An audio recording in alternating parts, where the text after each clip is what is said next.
بسم اللہ الرحمن الرحیم۔ نام کتاب یاد رکھنا۔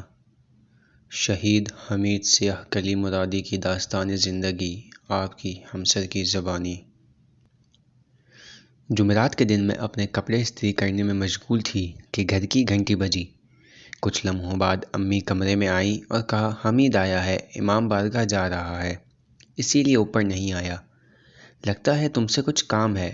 میں نے چادر اوڑھی اور شربت کے گلاس کے ساتھ صحن میں گئی۔ وہ انجیر کے درخت کے نیچے کھڑے تھے، مجھے دیکھتے ہی میری جانب آئے۔ جب شربت پیا تو شکریہ کیا اور کہا خدا کرے آپ کربلا جائیں۔ پھر میرے ہاتھ میں ایک بیگ دیتے ہوئے بولے ماما نے آپ کے لیے خاص طور پر اخروٹ بھجوائے ہیں۔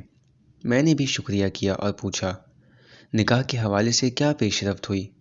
فوراً ہی سر کو ہلایا اور کہا آج میں رجسٹرار آفس گیا تھا، 10 ابان کے لیے حتمی طور پر وقت لے لیا ہے۔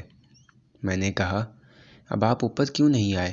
انہوں نے کہا میں امام بارگاہ جا رہا ہوں، آپ جانتی ہیں نا کہ ہر ہفتے شب جمعہ معمول کے مطابق وہاں پر پروگرام ہوتا ہے۔ پھر کچھ ہچکچاتے ہوئے بولے فرزانہ ایک بات کہوں؟ آپ نہ تو نہیں کہیں گی؟ میں نے حیرت سے سوال کیا حمید کیا ہوا ہے، کوئی بات ہے؟ وہ بولے ایسا ہو سکتا ہے کہ ایک بار میں اور آپ امام بارگاہ ساتھ جائیں؟ میرا یقین کریں، جو لوگ وہاں آتے ہیں وہ نہایت پرخلوص اور مہربان ہیں۔ میں نے اپنے دوست بہرام کی گاڑی بھی لی ہے تاکہ ساتھ جا سکیں۔ آپ ایک بار چلیں، اگر اچھا نہیں لگے تو پھر میں دوبارہ نہیں بولوں گا۔ پہلے بھی 1-2 مرتبہ حمید نے امام بارگاہ چلنے کے لیے کہا تھا، ان کا اصرار تھا کہ ان کے ساتھ جاؤں، لیکن مجھے شرم آتی تھی اور ہر بار کوئی نہ کوئی بہانہ کر کے امام بارگاہ جانے سے فرار اختیار کرتی۔ حمید کی بتائی ہوئی باتوں سے ایسا معلوم ہوتا تھا کہ یہ امام بارگاہ مخصوص قریبی افراد کا ہے اور میں ان سب کے درمیان ایک اجنبی ہوں گی۔ اس مرتبہ حمید نے امام بارگاہ جانے کی بات کی تو میں انہیں مزید شرمندہ نہیں کرنا چاہتی تھی، اسی لیے ان کے ساتھ چل پڑی۔ بہرحال میرے لیے مشکل تھا کیونکہ میں وہاں کسی کو نہیں جانتی تھی۔ حتیٰ آدھے راستے پر میں نے کہا حمید مجھے واپس چھوڑ دیں، آپ جائیں اور جلدی واپس آ جائیں، لیکن حمید مصمم ارادہ کر لیا تھا اور وہ ہر قیمت پر مجھے اپنے ساتھ لے جانا چاہتے تھے۔ مجلس کی ابتدا میں مجھے اپنا آپ اجنبی لگ رہا تھا اور میں ایک کونے میں بیٹھ گئی تھی، لیکن امام بارگاہ میں آنے والے افراد کے برتاؤ کی وجہ سے مجھے اپنا آپ انہی کی طرح لگنے لگا۔ حالانکہ میں وہاں کسی کو پہچانتی نہیں تھی، لیکن آہستہ آہستہ تمام خواتین سے دوستی ہو گئی تھی۔ بہت اچھا ماحول اور پرخلوص و مہربان لوگوں کا مجمع تھا۔ اگلے دن میری کلاس تھی۔ کلاس کے بعد حمید معمول کے مطابق بائک پر مجھے لینے آئے تھے، لیکن اس بار ان کے ہاتھ میں خوبصورت پھولوں کا ایک گلدستہ بھی تھا۔ خزاں کے موسم میں غروب ہوتے سورج کی روشنی میں پھول دور سے چمک رہے تھے۔ انہوں نے پھول میرے ہاتھ میں دیے، میں نے شکریہ کیا اور انہیں سونگھتے ہوئے پوچھا حمید جان شکریہ، میں بہت خوش ہوں، یہ خوبصورت گلدستہ کس مناسبت کی وجہ سے ہے؟ انہوں نے کہا یہ پھول تو آپ کے قابل نہیں، مگر کیونکہ آپ اس مرتبہ امام بارگاہ چلنے کے لیے راضی ہو گئیں تو شکریہ کے لیے آپ کی خاطر یہ گلدستہ لایا ہوں۔ خدا سے تو چھپا نہیں تھا، امام بارگاہ جانے کے پیچھے میری نیت صرف یہ تھی کہ حمید میرا پیچھا چھوڑ دیں، لیکن یہی چیز اس بات کا سبب بنی کہ وہ رات ہمیشہ کے لیے میرے ذہن میں یادگار رہ گئی، اور اس دن کے بعد میں بھی حمید کی طرح ثابت قدمی کے ساتھ امام بارگاہ خیمہ عباس میں جانے لگی۔ حمید نے اپنے اسی رویے سے بہت سے اور لوگوں کو بھی امام بارگاہ کا راستہ دکھایا تھا۔ ہم ایک دوسرے کے ساتھ گھل مل گئے تھے۔ میں چاہتی تھی کہ اپنی پسند کے مطابق ان کے لیے لباس خریدوں۔ صبح سویرے حمید کو میسج کیا کہ وہ جلدی آئیں تاکہ ہم بازار جا کر ان کے لیے لباس خرید سکیں۔ آج رجسٹرار آفس جانا تھا تاکہ دائمی نکاح پڑھا جا سکے۔ 10 آبان جو اتفاقاً اس سال امام علی نقی الہادی کا روز ولادت بھی تھا۔ ایسا لگتا تھا کہ میرا دل سینے میں نہیں ہے۔ نکاح خواہ نے کہا تھا کہ ظہر کے بعد 4 بجے ہم رجسٹرار آفس پہنچ جائیں تاکہ سب سے پہلے ہمارا نکاح پڑھا جا سکے۔ حمید دوپہر کے کھانے کے لیے ہمارے گھر پر تھے۔ ہم نے جلدی جلدی میکرونی کھائی اور گھر سے نکل پڑے۔ گاڑی میں سوار ہو کر بازار کی طرف گئے۔ ہمارے پاس وقت زیادہ نہ تھا، جلدی واپس آنا تھا تاکہ وعدے کے مطابق رجسٹرار آفس پہنچ سکیں۔ میں نہیں چاہتی تھی کہ پچھلی بار کی طرح نکاح خواں اور دیگر لوگ ہمارا انتظار کریں۔ حمید کے پاس کوٹ موجود تھا۔ ان کے لیے ایک بھورے رنگ کی لکیروں والی سفید شرٹ اور ایک پینٹ خریدی، ساتھ ہی ایک اونی جیکٹ بھی لی۔ تقریباً 3:30 بجے تک ہم بازار میں تھے۔ بہت زیادہ دیر ہو چکی تھی۔ حمید نے مجھے گھر چھوڑا تاکہ میں اپنے گھر والوں کے ساتھ آؤں اور خود اپنے والدین کو لینے چلے گئے۔ گھر کے سامنے پہنچے تو عجلت میں ہونے کے سبب گاڑی کو بالکل دیوار کے کنارے پر پارک کیا۔ اترتے وقت حمید سے گفتگو کرتے ہوئے ہر چیز سے غافل میرا پاؤں پانی میں پڑ گیا۔ حمید کی ہنسی چھوٹ گئی۔ وہ بولے، بہت زبردست، کیا زبردست ڈرائیور ہوں، آپ کے لیے شوماخری کی طرح گاڑی پارک کی ہے۔ حمید ہمیشہ اپنے رویے اور الفاظ سے صورتحال کو بہتر بنا دیتے تھے۔ میں اپنے والدین کے ساتھ ٹھیک 4 بجے دفتر پہنچ گئی۔ فلسطین اسٹریٹ پر رجسٹرار آفس نمبر 125 مسجد محمد رسول اللہ صلی اللہ علیہ وآلہ وسلم کے بالمقابل تھا۔ آدھے گھنٹے کے بعد حمید کے والدین اور بھائی آغا سعید وہاں پہنچے۔ ان کی احوال پرسی کی اور میری نظریں دروازے پر ٹکی تھیں کہ حمید آتے ہوں گے، لیکن ان کی کوئی خبر نہ تھی۔ اتنے لوگ آ چکے تھے لیکن اصل شخص یعنی آقا داماد نہیں آئے تھے۔ پوچھنے پر معلوم ہوا کہ پچھلی بار کی کہانی دوبارہ تکرار ہوئی ہے۔ آغا حمید آدھے راستے پر متوجہ ہوئے کہ شناختی کارڈ ان کے پاس نہیں۔ جب تک حمید پہنچے تو وقت 5 بجے سے زیادہ ہو چکا تھا۔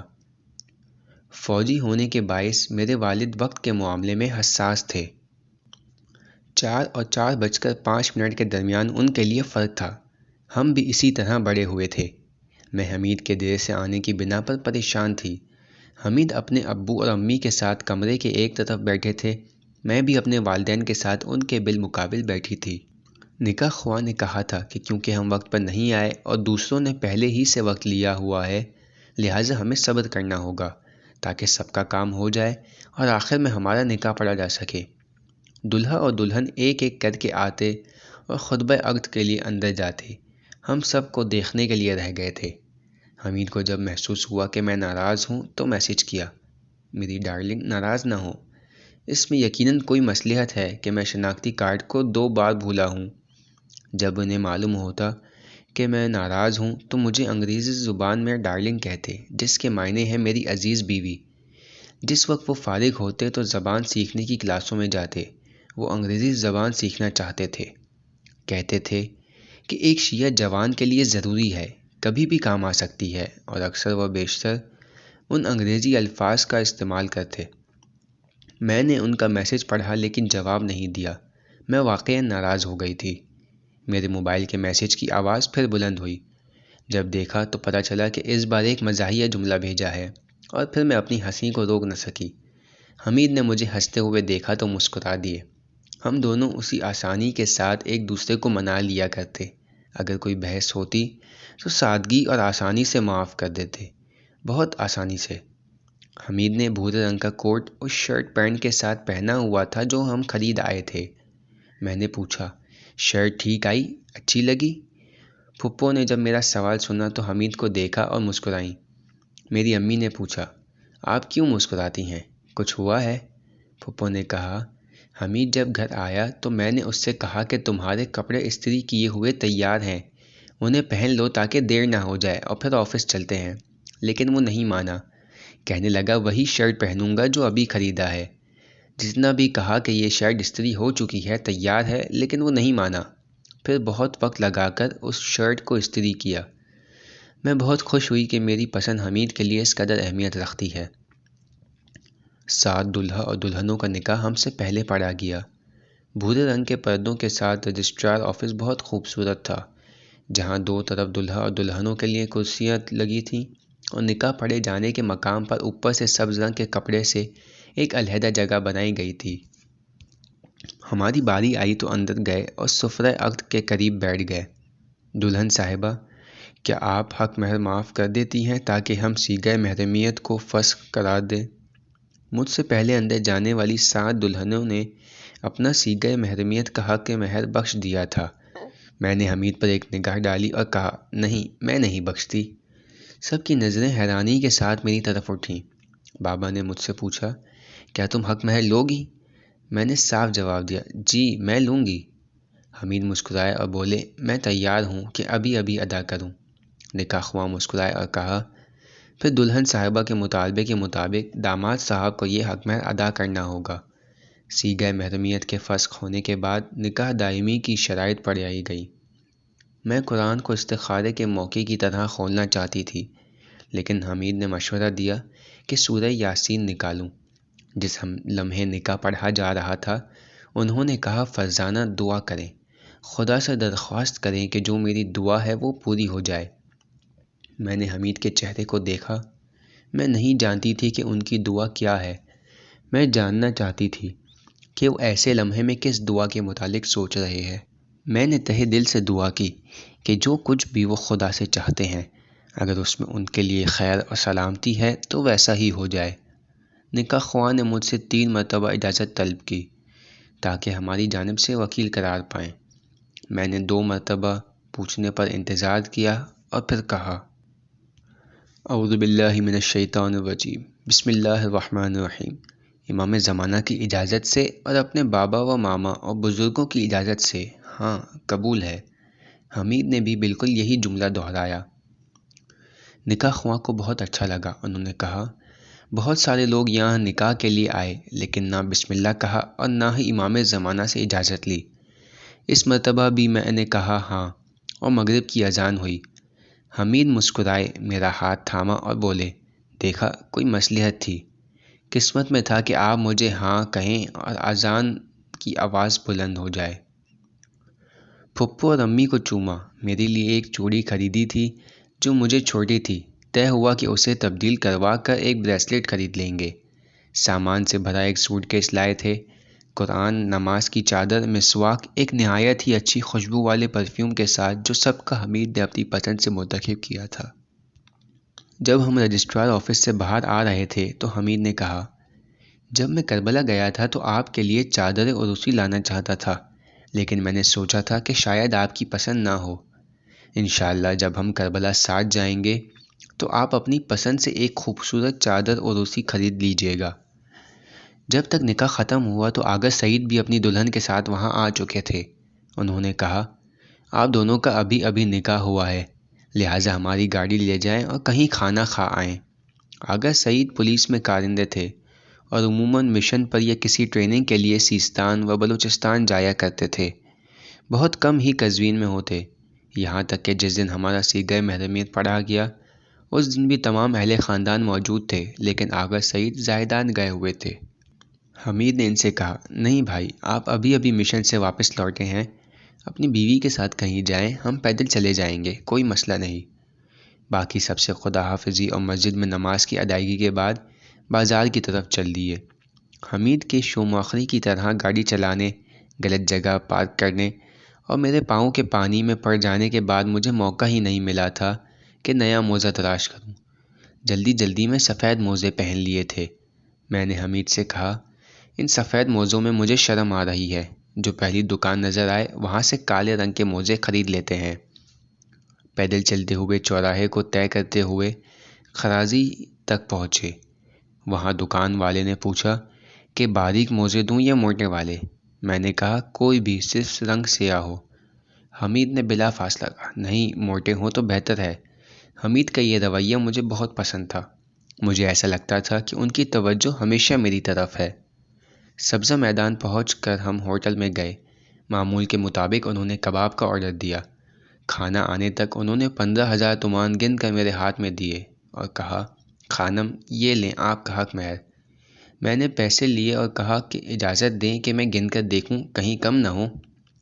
حمید ہنس دیے اور کہا، 1000 تومان آپ کو زیادہ ہی ملے ہیں۔ میں نے پیسے گنے بغیر ان کے سر کے گرد پھیرے اور وہاں موجود صدقات کے ڈبے میں ڈال دیے اور کہا، یہ میرے شوہر کی سلامتی کے لیے۔